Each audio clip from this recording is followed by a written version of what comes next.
Peter David's 12-year stint as writer of The Incredible Hulk, a run that propelled collaborators Todd McFarlane and Dale Keown towards comic superstardom, is considered by many to be the seminal take on Marvel's Green Goliath. Beginning in the late 1980s and encompassing 137 issues of the ongoing Hulk series, as well as several annuals and one-shots, David's tenure saw the character go from mindless monster to a deeply philosophical rumination on the effects of trauma, abuse, and dissociative identity disorder. But the jewel in the crown of David's epic Hulk saga came in 1992, with a storyline that sees the Hulk flung far into the far-flung future to face the ultimate threat. Teaming up with titan of the industry and fan-favourite artist George Perez to deliver this two-part limited series, Peter David tells a standalone story that cuts to the core of this often misunderstood hero, and crafts a legacy for the character that is still being explored in comics and other media to this day. Hey heroes, I'm Josh from Panels to Pixels, and this is Future Imperfect, the greatest Hulk story ever told.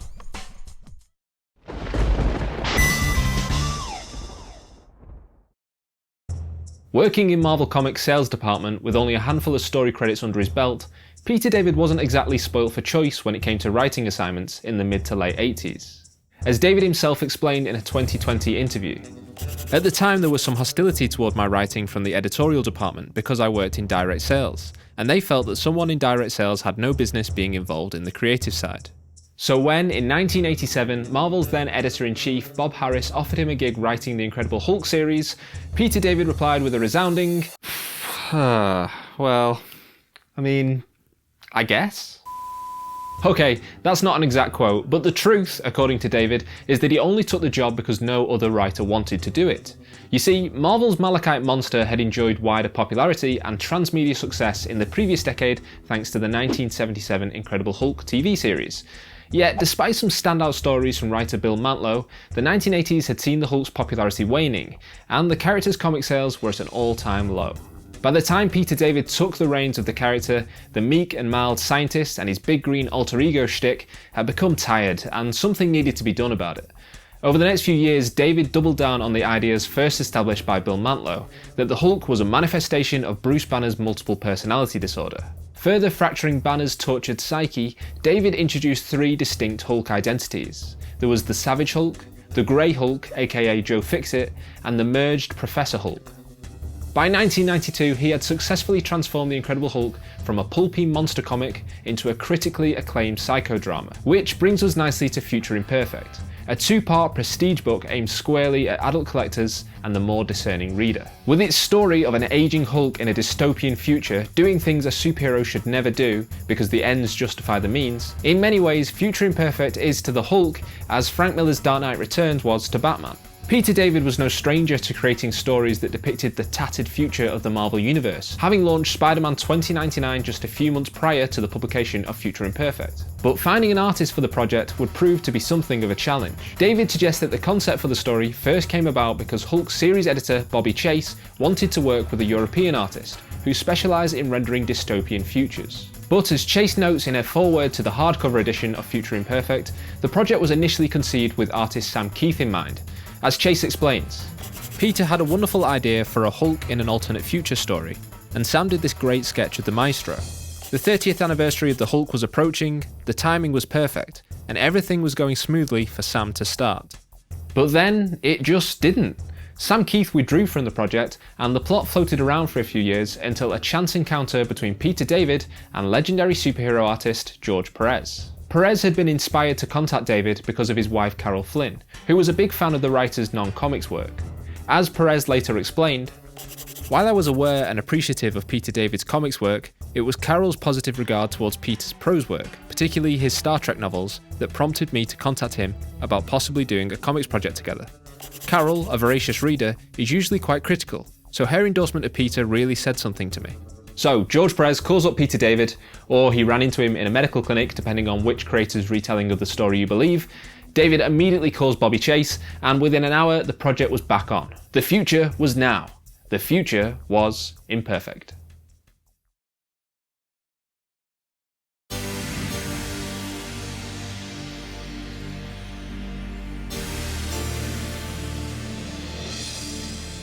Under the stewardship of Peter David, Bruce Banner had been merged with his big green alter ego, eschewing the Jekyll and Hyde dynamic that had dominated the series since the Hulk's introduction in 1962. Combining the savage strength of the big guy with the intelligence of puny Banner, this new Professor Hulk was no less about the smashing and crashing, but he was also able to whip out some witty one-liners and maintain a healthy social life. Get you a man who can do both, I say. And it's this version of the Hulk that finds himself transported to a distant dystopian future, to a desert city unsubtly named Dystopia. This irradiated wasteland evokes the very birthplace of the Hulk, the New Mexico desert test site where Bruce Banner saved teenager Rick Jones from the blast of a gamma bomb.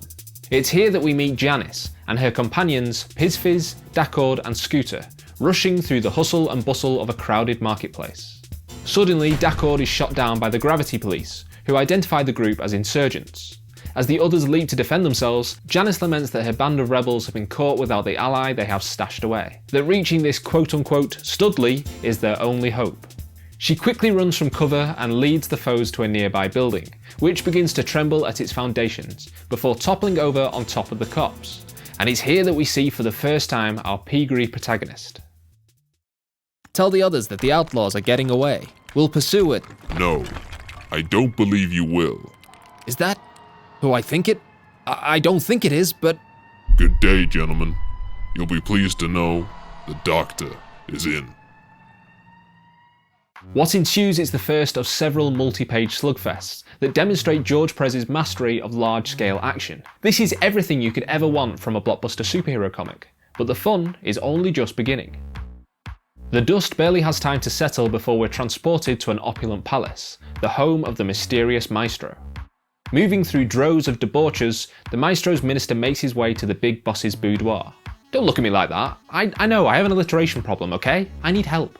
Anyway, it's here that we get our first look at Maestro, who looks suspiciously like another big green guy that we know.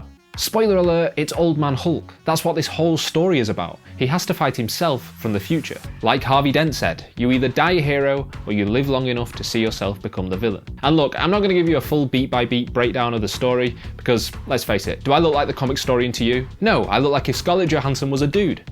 I know, I've read the comments. Suffice to say, the rest of Future Imperfect is a relentless battle of both brains and brawn between the two Hulks, culminating in one of the most visceral and exhausting fight sequences ever put on the comic book page. It's very, very good and you should go and read it. Right now if you have to. Yeah, go on, it's fine, I'll wait. I've got nothing else going on.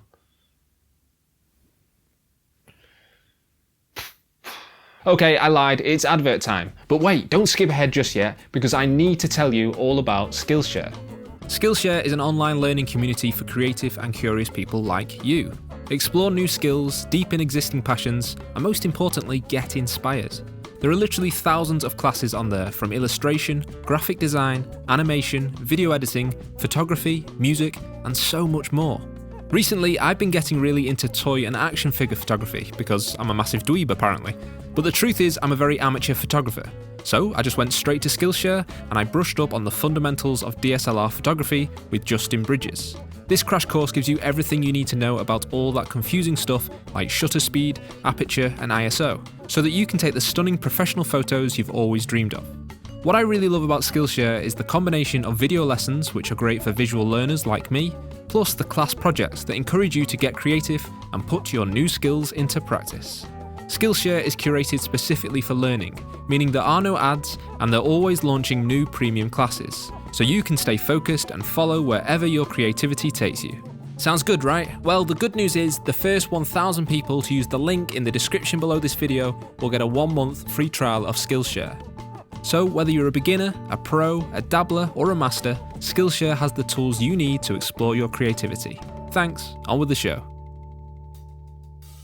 I've expressed my lifelong affinity for the Hulk in previous videos, and Future Imperfect was a very significant comic for me growing up, informing my love of the character. I vividly remember plucking part 1 out from a pile of comics in a used bookstore as a kid, at a time when I really hadn't read that many Hulk stories. Not quite a graphic novel, but certainly not a newsprint floppy. The premium quality of the comic was what immediately caught my attention, with its square binding and glossy paper. And then there was the embossed George Perez cover, which saw the green Goliath literally leaping off the page at me.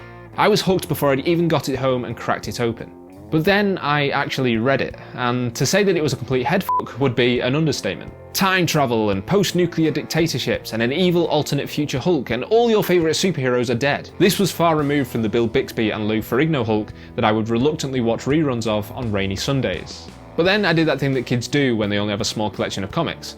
I reread it again and again and again. And as I became hypnotised by George Perez's intricate line work, something interesting started to happen. I started to love this comic book, like really love it. From the very first page with its long aerial zoom through rose-coloured clouds to the desolate cityscape below. Evoking the cinematography of films such as Blade Runner or Akira, this establishing shot of dystopia imbues Future Imperfect with a tremendous sense of scale and an inescapably bleak atmosphere. There's a timelessness to George Perez's art here that serves this out-of-time story, free from the trappings of so many science fiction works that deal with futures unknown. And it stands in stark contrast to the style du jour of early 90s comics. Artists like Rob Liefeld and Todd McFarlane, to whom Perez was hugely influential, had blown the minds of millions with their neurotic noodling and page-breaking panel layouts. But while the creators who had made names for themselves at Marvel were busy launching a new competitor with Image Comics, Perez's work on Future Imperfect reminded readers the value of classic comic book storytelling. This book is jam-packed with jaw-dropping imagery, and the amount of detail displayed on every page is, frankly, incredible. Oh hey look, there's Waldo. Here's what George Perez had to say about his work on the story. Future Imperfect ranks as the longest story to date that I have ever penciled and inked, and provided me with not only a chance to create some snazzy visuals, including Peter's museum sequence, my personal fave, but also served as a comeback for me after a rather spotty period wherein little story art of mine appeared. Let's just talk about that museum sequence for a second. I used to spend hours as a kid just staring at this double-page spread of Rick Jones's memorabilia room. And not just because it's a cool image, although it is. These are the remnants of a broken Marvel universe, a galaxy of heroes that I had invested so much time and mental energy into. Seeing it all laid out in front of the Hulk, derelict and defeated, was both heartbreaking and mind-blowing. It's every true believer's wildest dream and worst nightmare, all wrapped into one spectacular display. Suddenly the gravity of the situation sinks in for both the readers and Bruce Banner himself, with David and Perez telling us in few words what catastrophic events must have taken place to transform the Hulk into the Maestro. Reflecting on this sequence, Peter David explained how the collaborative process behind Future Imperfect bore such prized fruit. I told George what I needed and he built on it. For instance, when I did the 2-page establishing shot of Rick's trophy room, I said, it includes the following objects: Cap's shield, Thor's hammer, Wolverine's skeleton, and the Silver Surfer's board. Other than that, put in whatever you want. And George just went to town.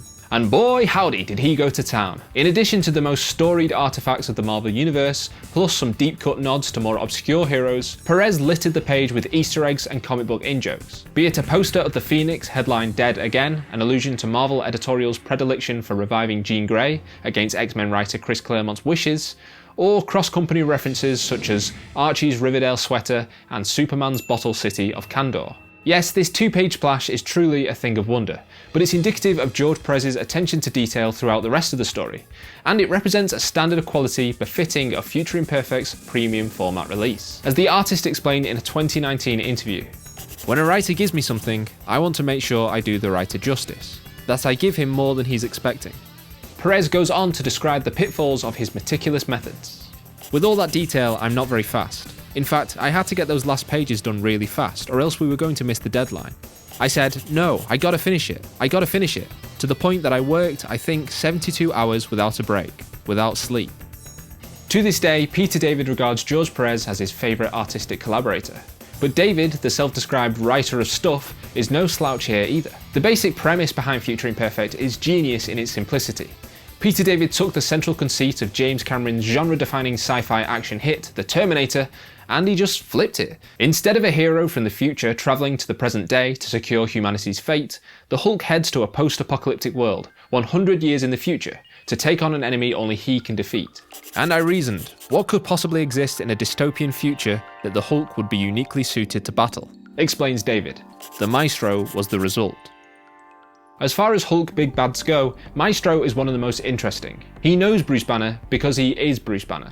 but more frighteningly, he knows what drives the monster inside. It's a really compelling dynamic between David's more enlightened Hulk and the Maestro, who is giving in to his base instincts to rule dystopia with a gamma-irradiated fist. Now, I believe it was a very intelligent, attractive, and underrated YouTuber who once said, "At the heart of the Hulk story is this dichotomy between weakness and strength, repression and release." See, I did say that. Maestro externalizes that conflict, becoming a physical manifestation of all that Bruce Banner, and by extension the Hulk, fears. Absolute power corrupts absolutely. Under Peter David's pen, the merged personalities of Bruce Banner constitute an intelligent Hulk, who isn't afraid to use his colossal strength, but is altogether more cool, composed, and cunning. Add on to that a century of nuclear war and desolation, and what you get is the Maestro. He isn't a savage monster, he's something much, much worse. A cruel and methodical dictator. But don't just take my word for it, here's Peter David on the creation of Maestro. My take on him was that it said the son eventually becomes the father. That no matter what you do, as you age you take on personality traits of your dad. Brian Banner, Bruce's father, was an abusive monster who was only one power away from being a supervillain. So that was who I crafted as I developed his personality. He's extremely strong, but he's also capable of thinking outside the box. And he has no moral compass. Later on in the ongoing Hulk series, David uses the spectre of Maestro's inevitability to haunt the Hulk. In The Incredible Hulk issue 417, one of my favourite tropes of Bruce Banner seeing the Hulk as his reflection in the mirror is turned on its head by having the Maestro looking back at the Hulk instead. Bruce's constant fear of losing control, and as a result losing those dear to him, is what makes the Hulk such a compelling character to me.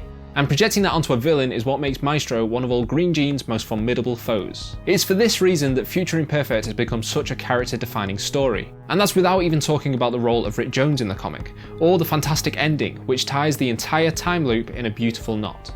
There's so much more I could say about this story, but this video is already going on a bit, so I'm going to leave you now with the words of Peter David, once again reflecting on this version of the Hulk and the legacy of Future Imperfect. The Hulk has always represented both the best and worst of us. Dedication to those who are friends, endless resentment to those who are enemies, and boundless rage against that which gets in our way or tries to hurt us. Who better to star in stories that focus on the extremes of loneliness, frustration, and anger that can accompany the incredible solitudes old age can bring? Who than the monster who is id unleashed, knowing only that he wants what he wants, when he wants it? The eternal teenager, trapped in eternity. Thanks for watching this video, and a special thanks to those who support Panels to Pixels on Patreon.